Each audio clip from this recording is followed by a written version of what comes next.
sensation was enforced on me since my writing had become so well known. Well, when a book called The Transfiguration of the Commonplace, written by Fleischer Nunn, becomes what we Americans refer to as a runaway bestseller, it's bound to create enormous excitement. My publishers have sent me almost 3,000 miles because of that excitement. I quite understand, Miss Perry. I am like Balzac's dancing dog. It is not the dance that is so wondrous, but that it is done by a dog. So it is with a thinking nun.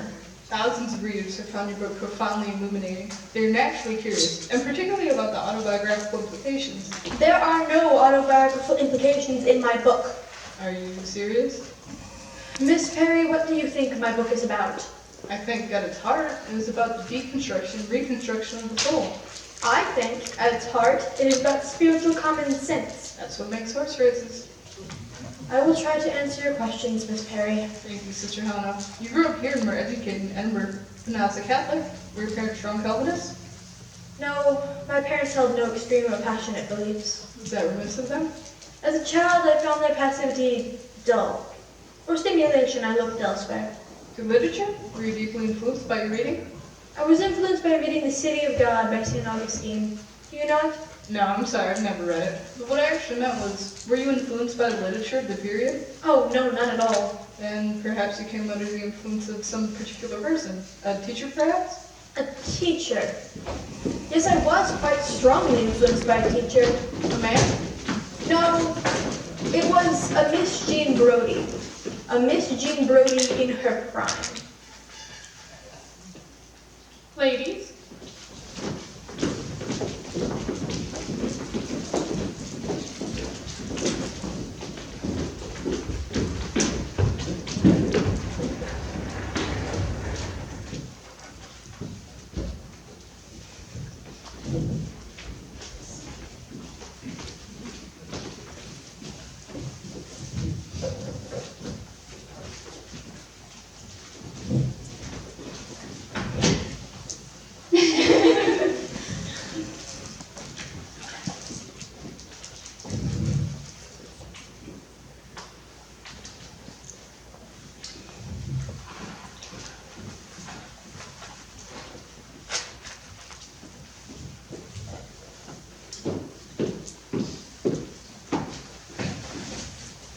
Hello, Miss Brodie.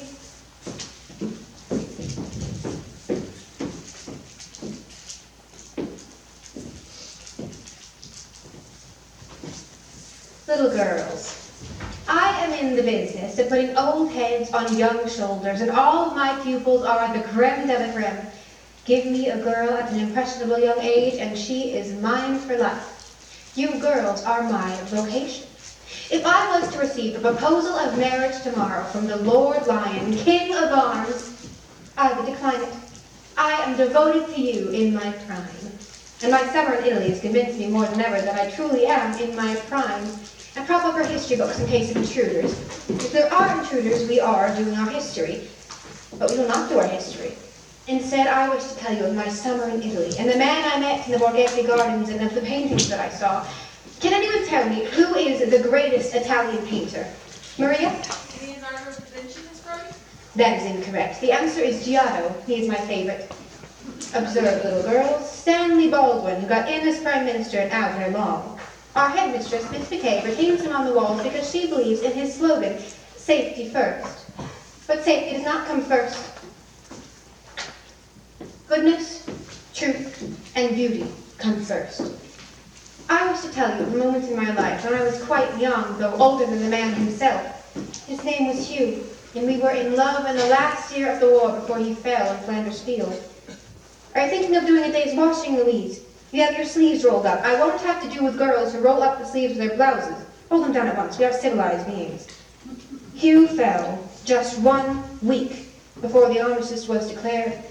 He fell like an autumn leaf. Remind me to show you a map of Flanders and the spot where my lover was laid to sleep forever before you were born.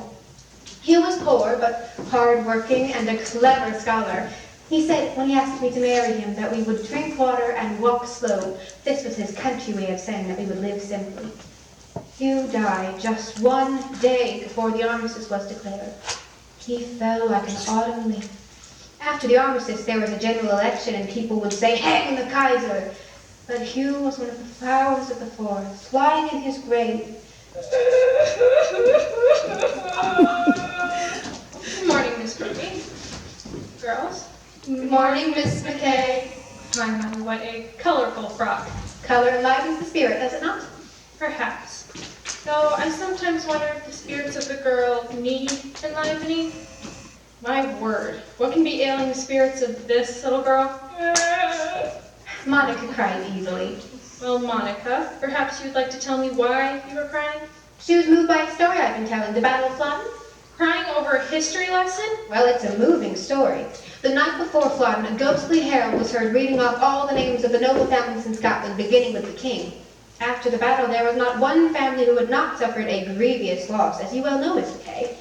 To be sure. Well, girls, I know you're going to work hard at every subject this year. A good beginning makes a good ending. I hope you all had a splendid holiday, and I look forward to reading your splendid essays on how you spent them. You shouldn't be crying over history at your age. My word. Good morning, Miss Brodie. Good morning, Miss McKay. You did well not to answer the question that was put to you. It is best, when in difficulty, never to say a word, neither black nor white. But you do, Miss Brodie. You are in difficulty made up about floating. Do try to do as I say, Sandy, not as I do. Remember, Sandy, you are still a child and far from your prime. Now, as I was attempting to say, speech is silver, but silence is golden. Mary Rebecca. Good golden? Yes, what did I say, Miss Golden, dear? Falling leaves? Plainly, you have not been listening to me. If you little girls will listen to me, I would make of you the creme de la creme. That is to say, life's elite. My teaching methods have been decried in some quarters as unsuitable for a conservative school such as Marcia Blaine. That is to say, a school dedicated to the status quo. Who can define status quo for me? Monica? Sandy, define status quo. Does it mean staying the same? That is correct. Can always depend on Sandy. Staying the same to the point of petrification. Petrification. But there need be 11 in the lump. I do not intend to devote my prime to petrification. It is for this refusal that I have been the intended subject of many plots. But the gangs who oppose me will not succeed. If they want to get rid of me, they will have to assassinate me. Oh.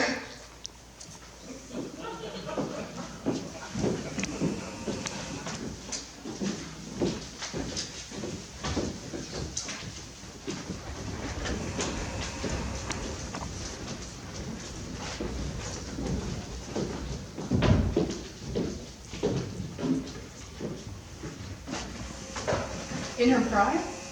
Yes, she was an expert on Charlotte Bronte's love life. We were taught of the advantages of skin cleansing cream and of the existence of Einstein, and that God had a Near Eastern counterpart named Allah. Miss Brodie marked us as her own, and we became famous in the school, which was to say, we were held of suspicion and not much liked. What's the main thing about Miss Brodie you remember? That she was exciting. She was exciting? In what way? Well, we were growing up, and Miss Brodie's prime was very real to us, and very exciting.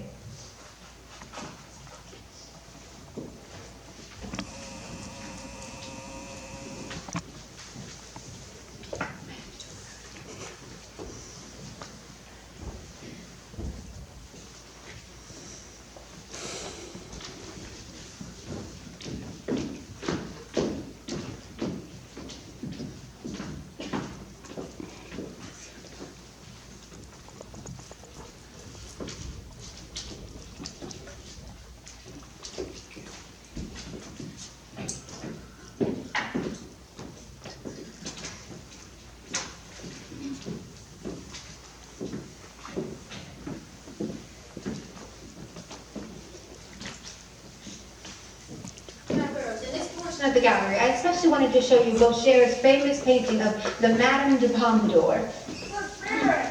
Oh, Girl Guides. A lot of girls at school belong to the Girl Guides. Oh, for the girls who like that sort of thing, that is the sort of thing they like. Voila, girls, the Madame de Pompadour.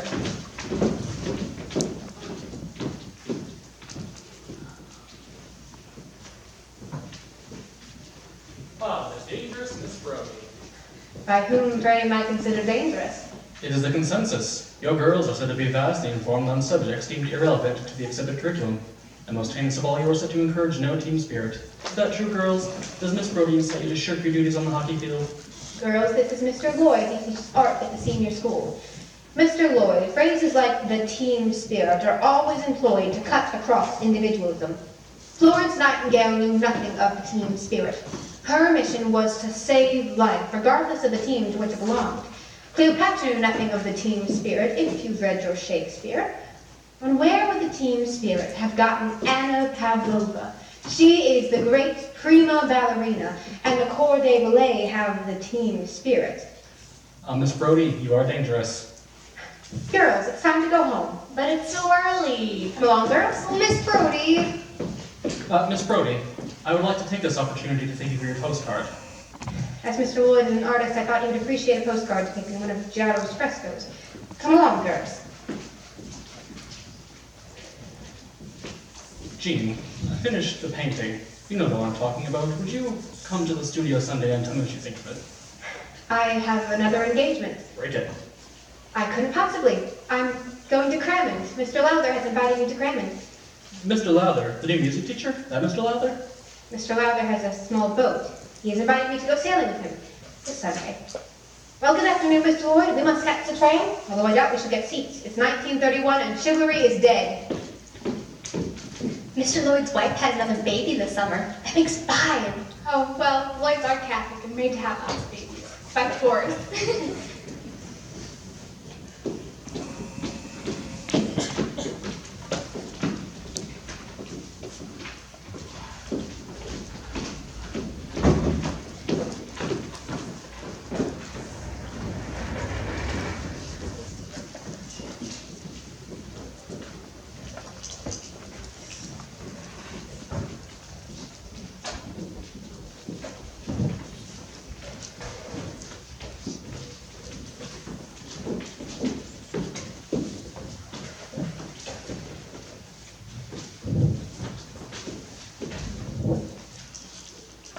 Benito Mussolini is a man of action.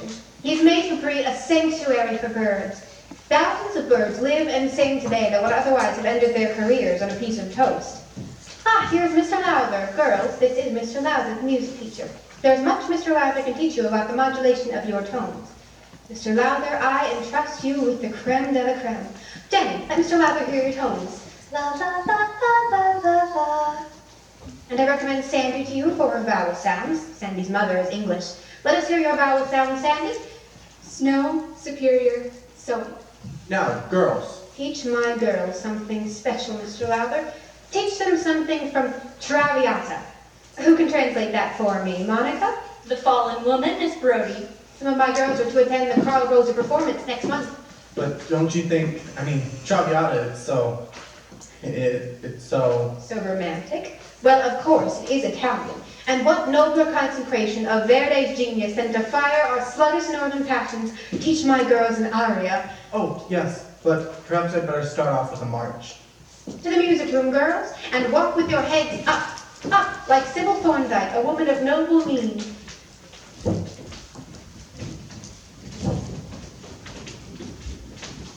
Mr. Lowther.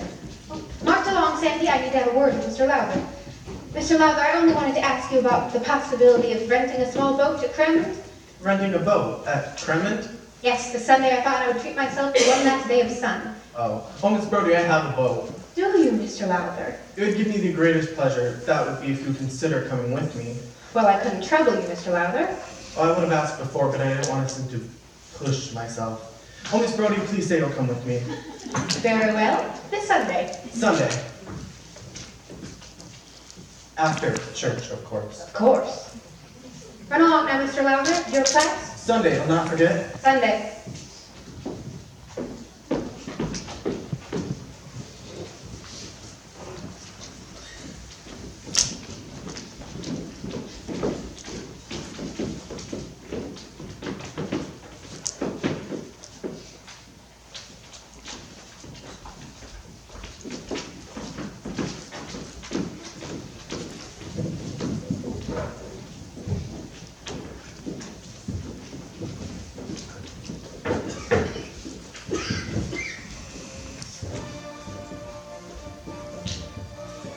I tremblingly await you. There, read it all from the beginning. Mr. Gordon Lowther, Esquire, Cramond House, Cramond, Edinburgh, Scotland, Europe, the world. My dear delightful Gordon, your letter has moved me deeply, but alas, I am dedicated to my girls, as is Madame Pavlova. So, You girls should not be indoors during recreation period. It is a fine morning. Whose gramophone is that? it's Mary's, Miss McKay. Well, this is the period for recreation. Yes, Miss McKay. Outdoor recreation. Yes, Miss McKay. Miss Campbell.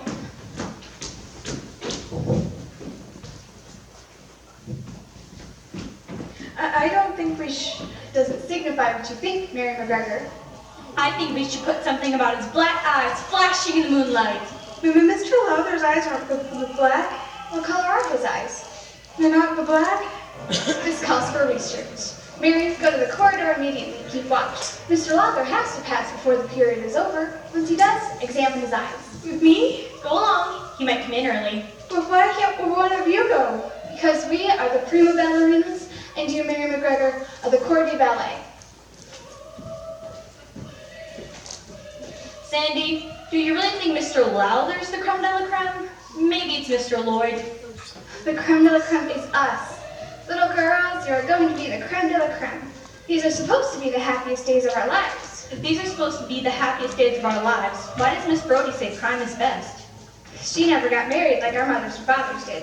They don't have crimes. They have sexual intercourse. Ew! I don't like to think about it. You don't have to. It happens in a flash, on the spur of the moment. It happened to Teeny that works in my father's shop when she was out walking with her boy at foot hockey. They had to get married. You would think the urge would have passed by the time they got their clothes off. Yes, that's what I can understand. When people take their clothes off in front of each other. It's so rude. They're bound to be put off with their passion. I wouldn't like to have sexual intercourse. Neither would I. I'm going to be pure, like Bonnie Kilmeny. Kilmeny was as pure could be. Miss Brodie says that means she did not go to the Glen in order to mix with the men.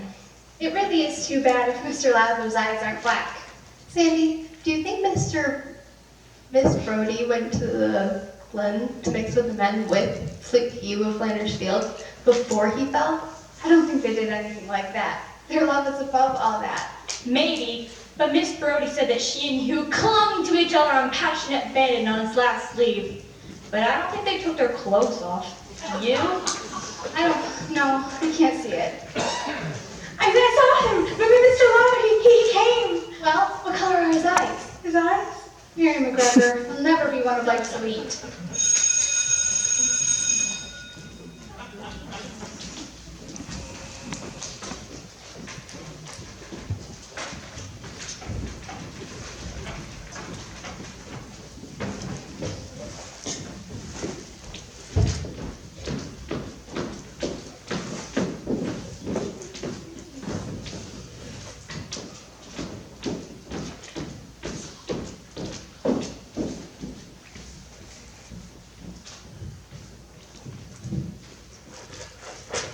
Now why do you keep avoiding me when you know I'm madly longing to hear about all those weekends at Cramond? My girls adore Cramond. It's lovely. And what about Mr. Lowther? Is he lovely? Is his boat lovely? Mr. Lowther's boat is small, but his house is quite large. The grounds are extensive. Extensive. Yes, he inherited the place from his mother. And I must assume he inherited his dashing and cavalier ways also from his mother. Look here, Jean, I'm going out your way this afternoon. Shall we take the tram together? Mr. Lowther's given me a ride. He has a new Morris four-seater. Has he now? Yes. Haven't had a chance to ask about your summer. Did you get away at all? No, I spent the summer painting. Family portraits. What have you decided to call your new daughter? Well, my wife wants to call her Anastasia, but I'm holding out for Jean. Jean. After an aunt of mine, rumored to make shoe investments, not unlike yourself. And what do you mean by that? Well, a bachelor with estates and boats and motor cars is obviously a better investment than a man with a wife and 5 children. 5 children, my word. Have you never heard of Marie Stokes, architect for constructive birth control and racial progress? Ah, yes, an estimable woman. But you see, my church enjoins me to go forth and be fruitful. I'm quite aware of your unfortunate affiliation with the Church of Rome. I doubt, however, that that body has the same interpretation of go forth as you do. My church understands human imperfection and forgives it. Why can't you? I'm not interested in human imperfection. I'm interested in beauty, in art, in truth. In art and beauty, maybe, but in truth, no. The truth, Jean, is that you bounced into bed with the artist, but were afraid to wake up with the man. That is the truth. I finished your portrait, Jean. Don't you want to see it? Come back to the studio. Why not? You have a family. I am a teacher. I had a family last July. You were a teacher last July. If I had a pound for every time I heard you say, I am a teacher, first, last, always. What a firm reminder your postcard was. A message from romantic Italy. The incomparable Giotto frescoes, how triumphantly his figures vibrate with life, casting up the formalities of decadent Byzantium. Yours truly, J. Brodie. Naturally, I was delighted to hear that old Giotto was still cocking his student decadent Byzantium. Oh, June, that time at the studio.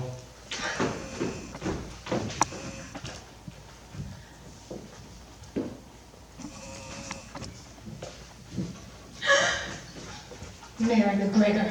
Mary McGregor, do you know what happened to Peeping Tom? His eyes shriveled in his head and dropped before him. Hard lines on old Tom.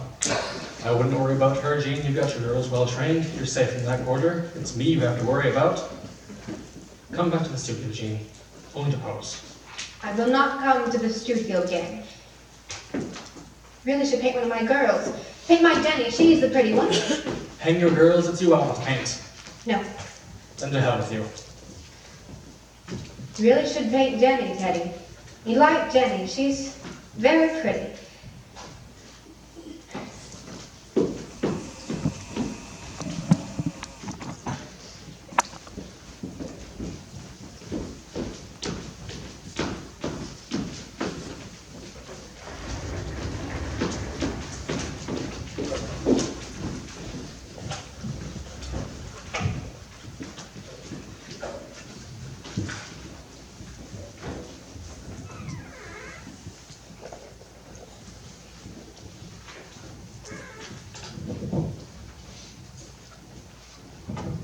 What's wrong? Is something happened, Mary? Your face is all funny. No, it's not. Yes, it is. Miss Brodie's brood, I believe. We met at the gallery. Yes, Mr. Lloyd. Would you like a rosebud? A what? It's the favorite sweet of little Princess Margaret Rose. Unmistakably Brodie. And you, I suppose, the pretty one. Good afternoon, girls. Good afternoon, Mr. Lloyd. Mary, you are definitely upset about something. It's my brother. I'm upset about my brother.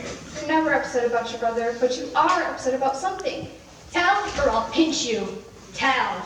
No, I love Miss Brodie and I won't tell. What about Miss Brodie? Tell or we'll get you.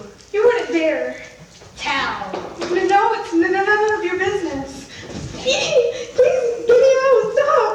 Now, Mary, dear, if something has happened to Miss Brodie, you should tell us. I'll help you, Mary. What have you done now? She was so angry. Well, Mary, you know how you are. What have you done now? Nothing, I just went in. In where? The classroom. So there they were. There who were? Miss Brodie and Mr. Lowther? No, Mr. Lloyd. They were kissing. Mr. Lloyd? Mr. Lloyd? I saw them together. They were kissing. He had his arms around her. Mr. Lloyd's in love with Miss Brodie. And she's in love with Mr. Lloyd. What about Mr. Lowther then? Mr. Lloyd is an artist, and Miss Brodie's artistic too. Maybe Miss Brodie really loves Mr. Lloyd, but he's married to another, so she's working it off with Mr. Lowther. Now listen, Mary, was it a long, lingering kiss? I shouldn't have told you. It wasn't very elite of you, but since you did, was it a long, lingering kiss? Yeah. Was it like this?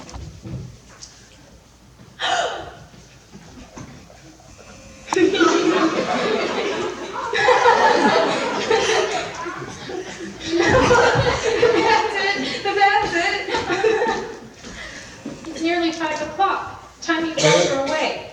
What were you doing, Monica? Just play, Miss McKay. Playing opera. Opera. Yes, Miss McKay, we've been studying Traviata. Monica, show me what you were doing. Go on, show me.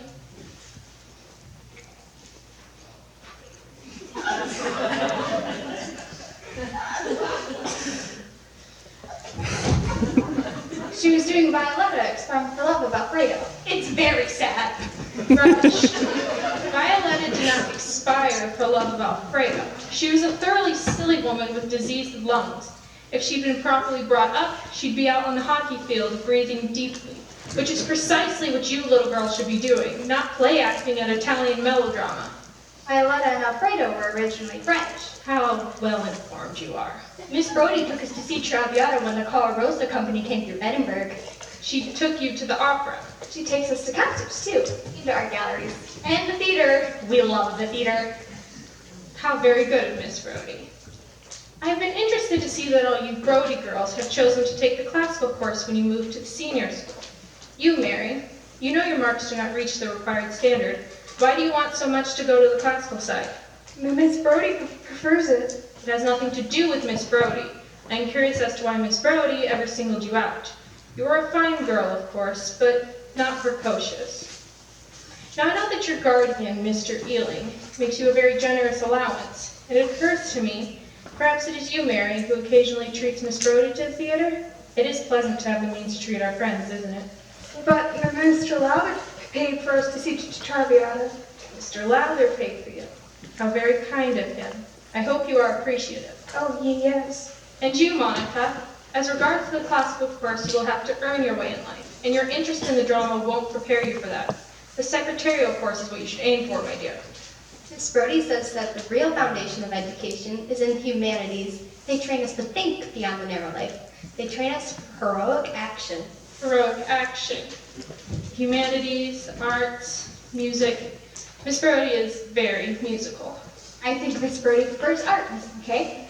What makes you think Miss Brodie prefers art to music, Sandy? She told us. Music is an interest to her, but painting is a passion. Miss Brodie said,